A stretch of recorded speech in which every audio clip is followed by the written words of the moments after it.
Nekat mencuri sepeda motor di rumah anggota polisi. Satu dari dua pelaku diringkus Unit 4 Subdit 2, Jatanras, Polda Sumatera Selatan.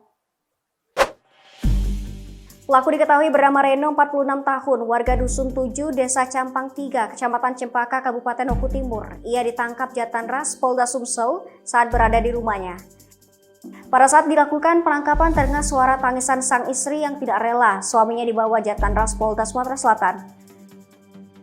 Kasubdit 3 Jatanras Polda Sumatera Selatan Kompol Agus Prihandika melalui Panit 4 Ibtu Taufik Choi Sabtu 9 April 2022 membenarkan kejadian ini.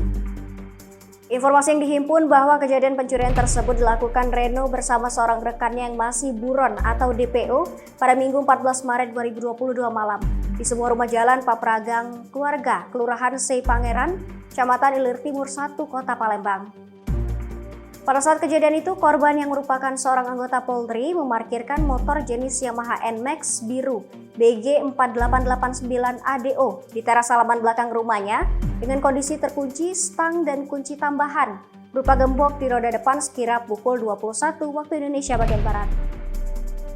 Keesokan harinya saat akan pergi bekerja sekira pukul 4.30 waktu Indonesia bagian Barat, korban kaget lantaran sepeda motornya sudah tidak ada lagi di tempat. Korban kemudian melihat rekaman CCTV dan melihat sepeda motornya telah dirusak oleh dua orang tak dikenal dengan cara merusak kunci. Akibat kejadian itu, korban lalu membuat laporan polisi yang kemudian ditindaklanjuti oleh Unit 4 Subdit 3 Jatanras Polda Sumsel.